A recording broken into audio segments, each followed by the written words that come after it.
In today's build, I'm going to show you guys how I built 3 big sets of upper cabinets for about $150. And I know what you're thinking.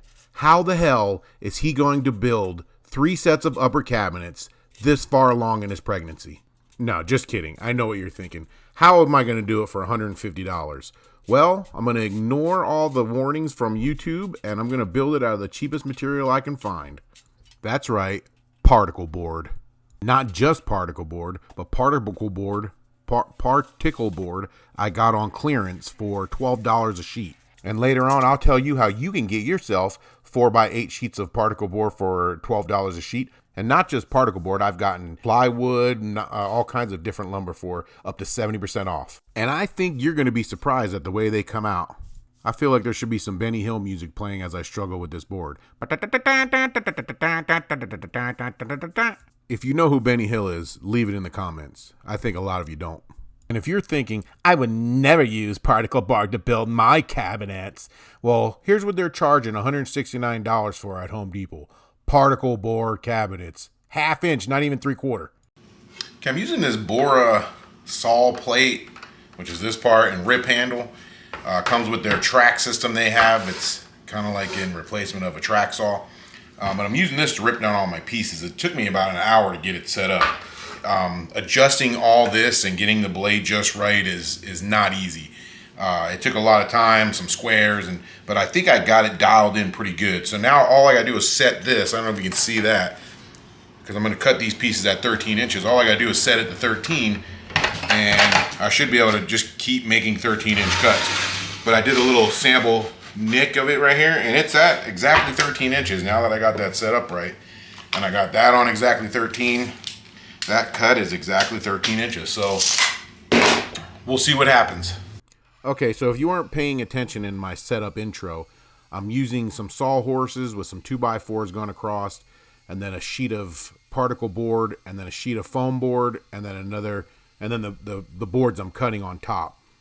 So I want my cabinets to be at least 12 inches deep by 42 inches tall. So I'm cutting my side panels 13 by 42. And the reason I'm doing 13 is because I'm going to have a back. I'm going to do a solid back, which is 3/4. So rather than do 12 and 3/4, I just did 13 inches to make it easy. Then I'm going to take it over to my miter saw and cut it down to the 42-inch height. And if you're wondering how this edge guide worked, it actually worked pretty good. It's no track saw, but it did the job. The only issue I had was right when you get to the end of the board and the guide comes off of the board, it kind of goes a little wonky on you if you don't keep it straight. Okay, so I'm making 3 cabinet boxes or carcasses, whatever you want to call them. Each box needs 2 sides at 42 inches and then a top and a bottom. Each top and the bottom is going to be 28.5 inches. So that way when you add the 2 sides that are each 3/4 inch thick, it's going to come out to 30 inches. So now I'm over here at my miter saw. I'm cutting 6 of them down to 42 inches and 6 of them down to 28.5 inches. First, I cut the factory edge off of one side because it's all chipped up. Then I measure and set my saw stop on the other side so I can continuously make repeatable cuts and not have to worry about measuring each time. So I had an extra sheet of 5/8 and I decided to do a solid backing on each cabinet because it's particle board and it'll just make it that much stronger. So using my poor man's track saw, I cut 3 of these at 28.5 by 40.5 inches because they're going to sit inside of the cabinets. When I was cutting this last piece, my battery died, so I figured while my battery's charging, this would be a great time to tell you how I got my wood for 70% off at Home Depot, and you can do this trick too. Some of you may already know this, but on the wood aisle in your local Home Depot, they usually have this discount cart of wood that's either bowed or chipped or something's wrong with it. Like this particle board right here, you notice that chip in the bottom. I got this board for 70% off because of that chip. If you go over to the aisle, usually the first sheet on the top has the straps on it and it chips the edges. That's probably what this chip is from. And if you ask them, they'll give you those sheets for 70% off. So now I've been saving those sheets in my garage for about 6 months now, maybe even longer. And when I'm ready to use them, I just cut off the bad edge and they're ready to go. Okay, back to the cabinets. I want my shelves to be adjustable. So I'm using this shelf pin jig to drill all the holes into my side panels before I install them. It's much easier this way. Now, if you don't have a shelf pin jig like this, there are a bunch of free tutorials on YouTube on how to make one, or you can even use a piece of pegboard and a wooden dowel. Just figure out what size shelf pins you're going to use. I used 1/4 inch. Okay, now it's time to assemble. Before you start assembling though, make sure you get all the sawdust and saw chips or wood chips off of your workbench so that it's not holding up your pieces and throwing them out of alignment. Okay, so this is the fun part for me. I get to clamp all the pieces together and see how all my cuts worked out. I'm using these 90-degree angle clamps that I got off of Amazon for a pretty good price. I'll leave affiliate links in the description for everything I'm using if you guys want to try it. If not, there are ways and tutorials online on how to make angle clamps out of plywood, and you can do that if you'd like. This is just easiest for me. They hold everything great. Okay, so I just repeated all that on the other side, but a couple things I wanted to point out. Whenever you're assembling wood, you should always look at your pieces. You may have a piece that while you are making it, especially with particle board or MDF, and you got to scrape across it or something like that, always look at your pieces. Put those scratches to where you're not going to see them. Put your best pieces and your best faces forward, as they say, literally in this sense. And so that way, like say my back, if it's scratched, I just put it on I just flip it around. You'd never see it. It's going to be against the wall. And also take note that I'm leaving the back in as I'm doing this, and you can kind of see the gap where I'm standing. I can put that as the top of my cabinet. I assembled the bottom first, and on the top, I can push that in a little. And if my sides stick up a little on the top, no one's ever going to notice, and no harm, no foul. Okay, before we start screwing everything together, it's very important that you pre-drill the particle board or it will blow out. You want to make sure that your drill bit is the same size as the shank of your screw. That's the size without the thread, or just a little bit smaller than that. But you don't want to go bigger because then you'll take away from the hold, and you don't want to go too much smaller or you'll still have a blowout. And before I start drilling and screwing, I like to put some clamps around the table so my box doesn't slide around. So I started by pre-drilling and screwing all my sides to my tops and bottoms. Then I'm going to screw all the way around my box into the back panel. But before I do that, I want to make sure, because my back panel is only 5/8, I want to make sure that I know exactly where the back panel is and I'm getting right into the center of it so I don't have any blowouts. So I'm marking it with a piece of cutoff. This part is completely unnecessary. I think I'm just trying to show off here. I'm marking, trying to evenly mark where my screws are going to go. It doesn't really matter, but you can do it if you want. Also, I don't know if I mentioned this, you want to countersink your screws so the screws aren't pushing the cabinets apart, creating a gap. The good news is I lost a little bit of weight, so the back of my neck no longer looks like the jumbo hot dogs, but just the regular hot dogs. Okay, so now that the box is completed and it looks good, we can measure for our cabinet doors. My cabinets ended up being exactly 30 inches from outside to outside dimension. So I did my doors 14 7/8, so I'd have an 1/8 inch reveal in between each door all the way down. And then I did them exactly 42 inches high. You could leave them a 1/2 inch or 1/4 inch long, so that way you have like a finger pull at the bottom if you don't want to put knobs on. That's another expense you can save, but that's completely up to you. Now, I use this Craig hinge jig to put my hinges on. I am not sponsored by Craig. I just happened to find this deal they had on Amazon a few years ago where you can get a whole cabinet building kit for way cheaper than if you bought the pieces individually, so I bought it. But this is what I used, and it was great. Now, they make a plastic template that you could buy from Home Depot that I have, and it has about 20 screw holes in it that you can use to mark the inside of the screw holes of the cabinet, but none of them match the hinges I got from off of Amazon. So I just put the doors up on this table, propped them up there, marked the screw holes with a pencil, and then pre-drilled and hung my doors. It was pretty simple. So this was the only cabinet box that I hung the doors on, just so I can test them out. The rest of them I hung after I hung the boxes on the wall. And I'll show you how to do that later. It's pretty easy with this trick I learned from this architect, Art Vandelay from New York. You may have heard of him. The last thing I did before painting was cut all my shelves. Now I cut the shelves 12 by 28.5, and I cut 3 for each box. So I had to do 9 shelves total. Okay, this is not me practicing my DJ skills. I'm prepping these for primer. I'm just breaking down the corners and smoothing out the edges where the saw marks are. Now, I'm not getting real fancy because I'm just putting these in my garage for my workshop. But later on, I'm going to give you guys some tips of what you can do to upgrade these. And you can put them in a laundry room or even a kitchen if you wanted for only a few bucks more. And now would be a good time. I'm not going to worry about it. If you have a gap, you see that gap at the top there? Now would be the time to fill that in with some caulking because we're going to paint the inside. and it'll cover it up. If you're not going to paint it, then I wouldn't caulk it. It's not really that big of a deal. The gaps aren't too bad on this. I think I did a decent job. I just got that one at the top there, and then here's the edges. I just smoothing out the edges, otherwise they look all chipped up. So I just sanded it, rounded them over a little bit, and that's it. So the next thing I did was prime all the surfaces of everything, the shelves, the doors, everything. I used a Kilz primer, is the brand, Kilz, but it's a water-based primer. You want to use an oil-based primer on MDF or on particle board. You want to use an oil-based primer because the water in the water-based primers is going to puff up the surface of your material. I knew that was going to happen, but I planned on sanding it all, and that's what I did. I had to sand everything. Once I did that, I really wish I would have used a more oil-based primer. The best primer to use is probably Zinsser. It's Bin primer. It's a shellac-based primer. And what's good about it with the particle board is on the edges, you have a lot of pits and grooves. It'll fill those in more. But that primer costs double what normal primers cost. It's a very expensive primer. So I said I primed everything, but that's not true. I did not prime in between the cabinets that were going to be screwed together or the backs of the cabinets.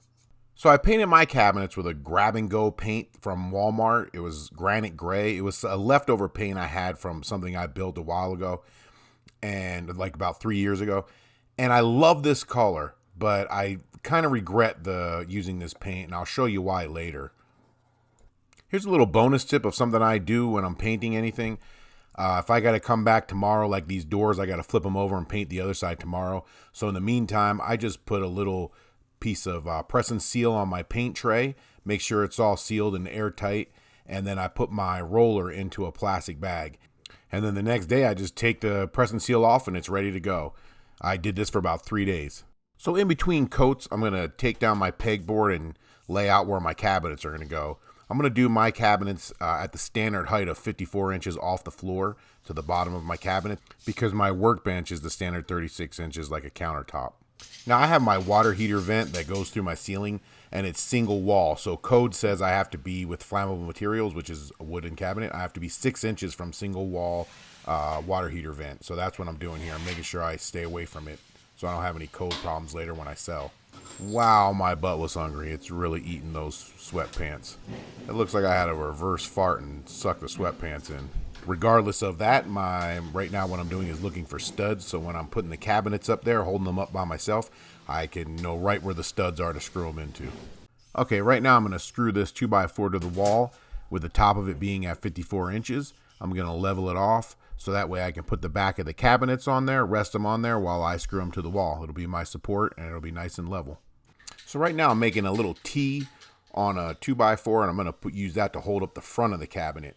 Now, if you look at the end here, I look all like look how smart I am. It's completely level.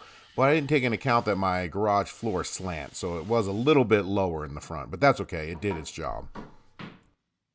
Okay, so luckily I'm shaped like a silverback because one of these particle board boxes is pretty heavy. Luckily, my T-brace idea worked. I just threw a couple clamps on them and it just held right in place. If anybody has a better idea for hanging cabinets solo, let us all know in the comments.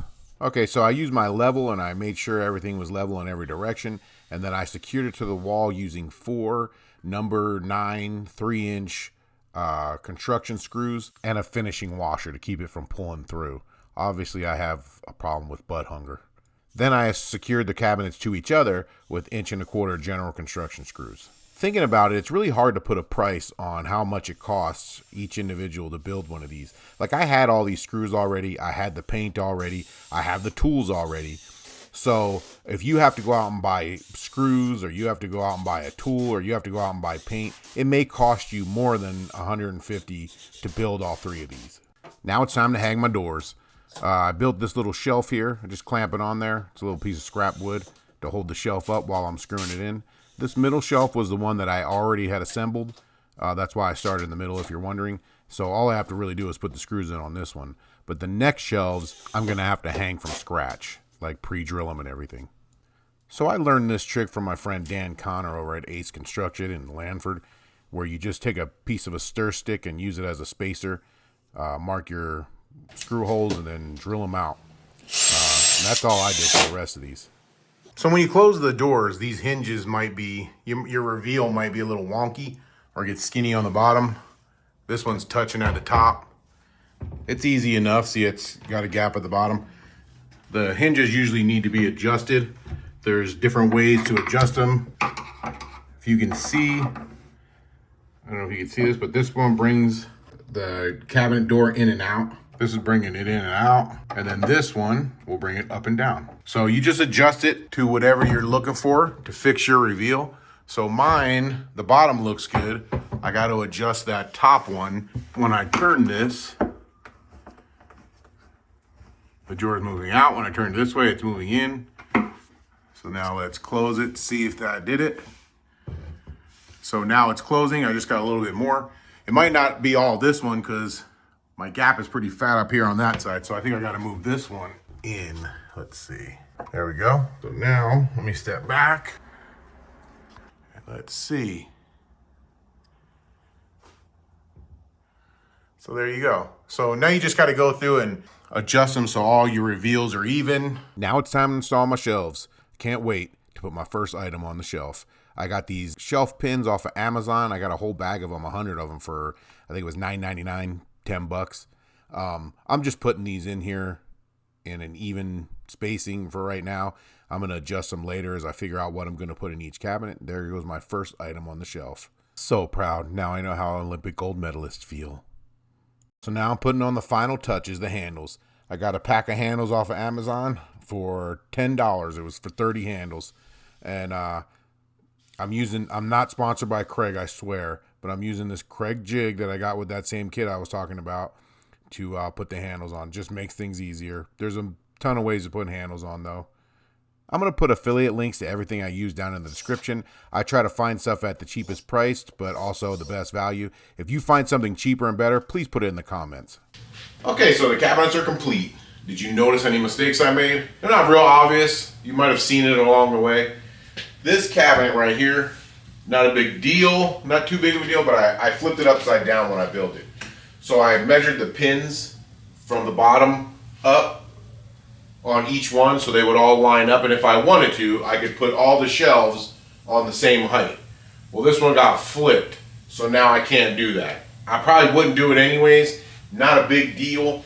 Nothing really changed on it because the hinges are the same distance. Everything's exactly the same.